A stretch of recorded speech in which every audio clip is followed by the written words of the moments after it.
Bueno, señores, ahí está, estamos largando con el programa. Se viene la reforma laboral y fíjate que en el año 2000 se planteó la misma reforma laboral que va a plantearse ahora. Quizá con algunos matices, quizá no sea exactamente la misma, pero es muy parecida a lo que vamos a ver ahora. Este señor era miembro informante durante la época de justamente la reforma laboral. Tenía que decir por qué había que votar esa reforma laboral. Para eso, Fernando de la Rúa, que decía que iba a luchar contra la corrupción, dispuso de un montón de plata para comprar senadores nacionales. El diputado Juan Carlos Paso de la UCR decía: en este tiempo se terminó con las 8 horas de trabajo. Las empresas promocionan sus nuevos empleos. Y en muchos casos los hipermercados piden contadores, atención con esta frase, piden contadores jóvenes para controlar las cajas, ofreciendo 400 pesos por mes por 14 horas diarias de trabajo, incluyendo sábados y domingos. ¿Te das cuenta? El miembro informante que decía por qué había que votar la ley de reforma laboral decía que había que laburar 14 horas y que los contadores tenían que ir a las cajas registradoras y que no se hablara de las horas. Alicia Castro, que era del FREPASO, dice: para los organismos multilaterales de crédito, la receta es sencilla: precarizar las condiciones laborales, atomizar la negociación colectiva, individualizar las relaciones del trabajo y, por último, seguir sosteniendo que el costo laboral es responsable de que no haya productividad. ¿Está claro? Esto decía Alicia Castro, y hay que darle mucha atención al organismo de créditos multilaterales, porque hoy el país nuevamente se está endeudando mucho. Vos lo sabes, estás al tanto de la situación, sabes que el país ha tomado entre 100 y 120 mil millones de dólares de deuda, y entonces el Fondo Monetario Internacional viene a auditar y pide la ley de reforma laboral, quizá muy parecida a la del año 2000. Gerardo Martínez, Frente Justicialista Bonaerense: el proyecto de ley del oficialismo privilegia el capitalismo por encima de los trabajadores. Es un proyecto por pedido del Fondo Monetario Internacional. Ahí está, ahí me quedo. Fondo Monetario Internacional, entonces en el año 2000 la ley de reforma laboral, acordate, época de Fernando de la Rúa, que tuvo que pagarle a la gente del PJ para que le votara esa ley. Es decir, el corrupto no era solamente de la Rúa, también eran los otros que tenían que levantar la mano por guita. ¿Cuántos de esos tipos hay presos? Olvídate, no hay ninguno. Vamos al próximo paño. Mirá lo que hacía Margarita Stolbizer en esa época. La ley de reforma laboral fue aprobada por los diputados. Se aprobó por 121 votos contra 84 y 2 abstenciones. Varios legisladores presionaron a Castro, Alicia Castro, para que se disciplinara con el bloque y votara afirmativamente.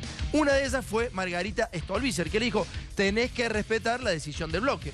Y Alicia Castro le dijo: no, yo estoy en el FREPASO, Margarita, hacete a un lado. O sea que en ese momento Margarita Stolbizer votó a favor de la reforma laboral. Ahora te vas a preguntar cómo va a votar ahora. ¿Por qué Margarita podría cambiar su pensamiento 17 años después? ¿Cambió su pensamiento o estaba presionada? ¿O qué habrá pasado en el medio para que en ese momento haya hecho lo que hizo y ahora otra cosa? El Fondo Monetario Internacional, y estos son artículos recientes de ahora, pide que Argentina recorte subsidios para bajar el déficit fiscal y flexibilice el mercado laboral. Esto es ahora.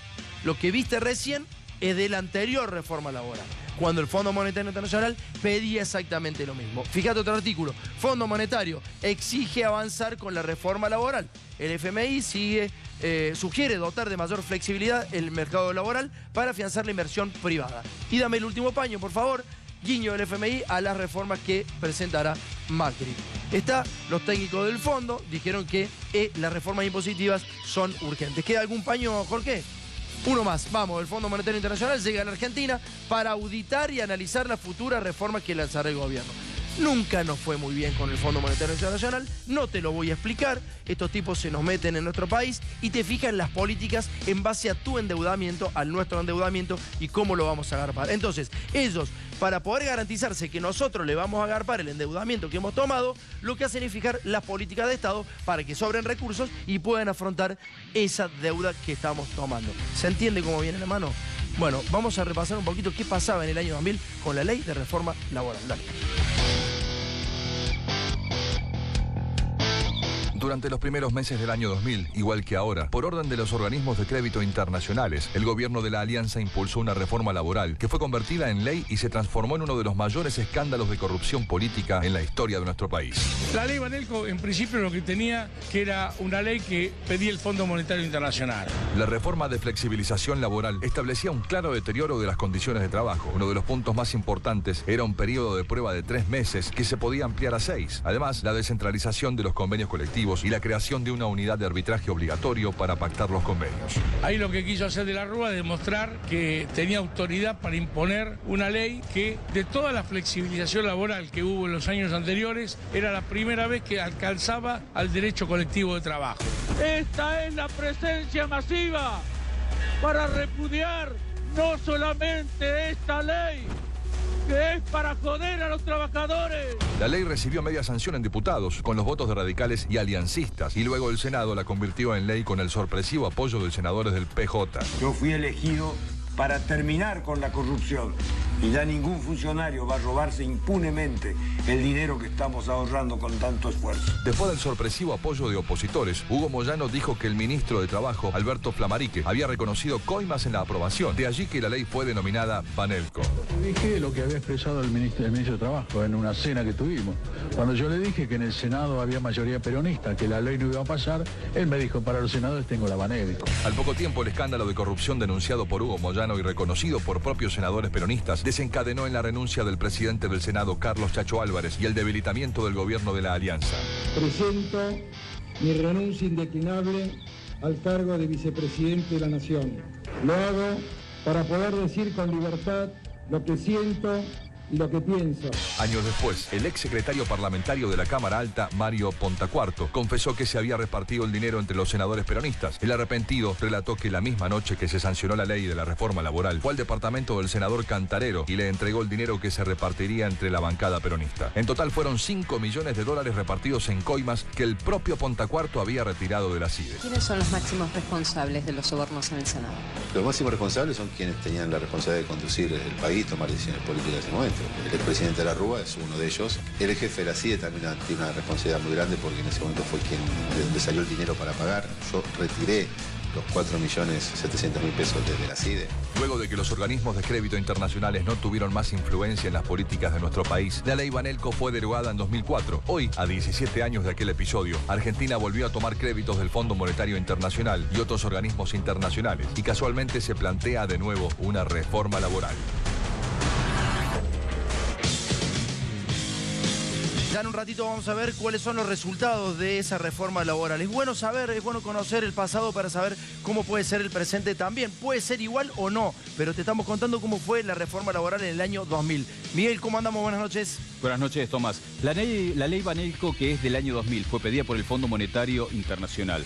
Generó perjuicios para los trabajadores. Uno, por ejemplo, de las consecuencias inmediatas fue que, un trabajador podía estar 3 meses de prueba y después 6 meses más y lo podían echar. Esa era una de las consecuencias. Primero se sancionó en diputados, después se sancionó en senadores a través de las coimas que Mario Pontacuarto fue a buscar a la CIDE y después las terminó entregando para que se sancione la ley. Vamos a ver algunas de las consecuencias de la reforma laboral de esta ley Vanelco del año 2000. Por ejemplo, desocupación al momento de la reforma, 15%. La desocupación 2 años después, 21,5%. Cantidad de desocupados, aproximadamente 3 millones. La subocupación trepó al 12%. Y hubo picos de desocupación en Gran Catamarca, por ejemplo, de 25,5%, en Gran Córdoba de 25,3%, en Gran Rosario de 25,3%. Todo esto generó consecuencias muy graves en la economía, pero sin embargo el actual gobierno nos dice que a pesar de que ahora van a perjudicar mucho a los trabajadores, después, al final de cuentas, después de un tiempo que no sabemos cuándo va a ocurrir, los trabajadores van a estar muchísimo mejor. Bueno, está asustada Republiquita porque ella no conocía lo que había pasado con sus padres y sus abuelos en aquel momento de la reforma laboral. Por eso vamos a presentar a nuestro invitado, a nuestro colaborador, nuestro amigo, nuestro productor también, Jorge Duarte. Vamos a sentar acá a Republiquita porque va a escuchar la conversación. ¿Cómo anda, Jorge? ¿Qué tal, Tomás? Buenas noches. ¿Qué haces? Bien, ¿vos? Bueno, contame un poco cómo fue la reforma laboral. Bueno, un poco lo estabas contando vos, el contexto que hay que decir tiene muchos puntos de similitudes con el actual, digamos, ¿no? Un país que estaba en proceso de recesión, que no se creaban puestos de trabajo, un problema que todavía en el mercado laboral se genera, y para eso el gobierno lanza una reforma laboral con la expectativa de atraer inversiones y reactivar el mercado interno. ¿La lanza el gobierno o el Fondo Monetario Internacional? Bueno, la lanza el gobierno a pedido del Fondo Monetario Internacional y a propósito del proceso de endeudamiento que ya tenía al país cerca del default, digamos. Yo me pregunto por qué el Fondo Monetario Internacional querría que a Argentina le vaya bien. ¿Por qué sería, digamos? Bueno, no hay muchas consecuencias concretas de eso. De hecho, las reformas laborales, por lo general, la experiencia no solo de Argentina, sino de la región y más bien mundiales, es que las reformas no tienen resultados positivos para los trabajadores ni para la población en general. Más bien todo lo contrario, lo que hacen es trasladar ganancias multimillonarias a las empresas concentradas, no a la totalidad. ¿Les llama la atención el silencio de las centrales sindicales? ¿Por qué? ¿Qué pasa? ¿Qué estás viendo? Bueno, mira, hasta ahora la CTA se pronunció fuertemente contra la reforma laboral y la CGT se muestra dubitativa en el contexto de una CGT fragmentada. El hecho de que haya 3 secretarios generales demuestra que la CGT no tiene una opinión consensuada respecto de todos los temas y de este... Y no tiene tanto poder como antes tampoco, digamos, ¿no? Si está atomizada. Exactamente, tampoco tiene tanto poder de movilización, por eso tampoco se plantó de lleno contra la reforma laboral. De todos modos, el otro día anunció su rechazo fundamentalmente a lo que tiene que ver con lo central de la reforma laboral, esta que se replica con la anterior, que es la modificación de la ley de contrato de trabajo. ¿Va a salir sancionada, según tu opinión, la reforma? Mira, es difícil saberlo. Si la CGT solamente se queda en apostar, como hizo en el 2000, a trabar el trámite legislativo vía negociaciones con los distintos bloques, muy probablemente salga aprobada. ¿Hay organismos internacionales que se han expedido sobre este tema? ¿Qué han dicho? Bueno, el Fondo Monetario Internacional, como vos lo reflejabas en los últimos días, felicitó las reformas de Macri y pidió que se flexibilicen las jornadas laborales. Sin embargo, te leo textual. Un experto de la ONU el jueves dijo todo lo contrario. Hay pocos indicios de que las reformas mejoren la situación económica de los países, mientras que sus efectos negativos en materia de derechos humanos están probados. Y esto no lo decimos nosotros, lo dice el experto independiente en deuda externa y derechos humanos de la ONU, Juan Pablo Boslaski. Agrega, las reformas han contribuido a un aumento de la desigualdad y la precarización e informalización del empleo. Bueno, vamos a ver qué pasaba en Brasil con la reforma laboral, cómo se dio también hace muy poquito. Se ve que también los organismos de crédito internacionales están empezando hoy mucho en Brasil. Te repito, es cuestión opinable, pero ha pasado algo en nuestro país ya con las reformas laborales. Quizás no sea el mismo contexto, quizás en este caso resulte o no lo sabemos, pero fíjate qué pasaba en Brasil, más o menos lo mismo que en Argentina. Brasil tiene una nueva ley laboral. La ley impulsada dentro del programa de ajustes quedó aprobada otra de las reformas impulsadas por el presidente brasileño Michel Temer. La reforma laboral altera más de 100 artículos de la actual normativa. Aumenta la edad mínima de jubilación, congela por 20 años el presupuesto para la salud y la educación, permite ampliar la jornada de trabajo de 8 a 12 horas diarias, autoriza a las empresas a contratar servicios de terceros hasta para la actividad final, es decir, la precarización del trabajo. Esta aprobación definitiva del proyecto de ley es una victoria para Brasil en su lucha contra el desempleo y en la construcción de un país más competitivo. Y establece la reducción del tiempo de descanso del trabajador de 1 hora a solo 30 minutos. Los días de vacaciones ahora podrán ser parcelados en 3 partes de acuerdo con los intereses del patrón. Según las encuestas, el 58% de los brasileños rechaza la nueva ley. Bueno, entonces vamos repasando algunos de los puntos. Aumento de la edad jubilatoria. Sí. Aumenta en Brasil. Aumento de la edad jubilatoria, flexibilización de la jornada, flexibilización de las indemnizaciones. Contemos cómo es eso. O sea, la flexibilización de la jornada es que laburaba 8 horas de trabajo, ahora tiene 12 horas de laburo, digamos, Sí, ¿no? y te la pueden cortar, digamos. Puede ser jornada fragmentada, por lo tanto, se estira bastante más. Se pueden fragmentar las vacaciones, algo que antes no se podía realizar. Por ejemplo, tengo 15 días de vacaciones. ¿Cómo puedo? En Brasil hay más, hay 21 días como mínimo, entonces te pueden fragmentar en tres etapas del año, 7 días, por ejemplo, sin consentimiento. Claro. Una situación que obviamente te precariza la situación, tu vida cotidiana, digamos, ¿no? Claro. Como en Argentina se plantea el hecho de bajar las indemnizaciones, el hecho de evitar o poner trabas a la judicialización de los temas laborales, algo que estuvo muy en boga, digamos, en el pasado reciente de Argentina. Macri todo el tiempo habló de, por ejemplo, la mafia de los juicios laborales. Que en realidad se dieron muchas veces a mafia de los juicios laborales. Es decir, no se está basando en una información que no lo es. Es información, verdaderamente. Nosotros lo investigamos en Córdoba y fuimos los primeros en hacerlo respecto a la mafia de los juicios laborales. Algo de eso existe también. Hay un fenómeno complejo, digamos, que tiene que ver con abusos, pero también tiene que ver con muchos incumplimientos. Entonces, esas dos cuestiones terminan generando una cantidad de juicios que se hace inmanejable para el Poder Judicial. Claro, yo lo que opino, o lo que me parece que no habría que ver solamente una de las puntas, digamos. Tendremos que ver las dos puntas. Porque es cierto, no es bueno el abuso ni de un lado ni del otro. Lo que pasa es que, bueno, que estas reformas laborales no nos han llevado a buen término. La reforma va a salir aprobada, ¿cómo la ves? Mirá, yo creo que en las condiciones en las que la presentaron, el anteproyecto no sale. pero si el gobierno se dispone a negociar, tiene muchísimas más posibilidades de conseguir una reforma por lo menos un poco más moderada. Claro, y los gremios, ¿cómo crees que cómo va a transitar esto con los gremios? Bueno, mucho va a depender de la posición del gobierno. Si el gobierno es intransigente en mantener el anteproyecto que presentó Triaca, probablemente los gremios tengan que salir a la calle a confrontar.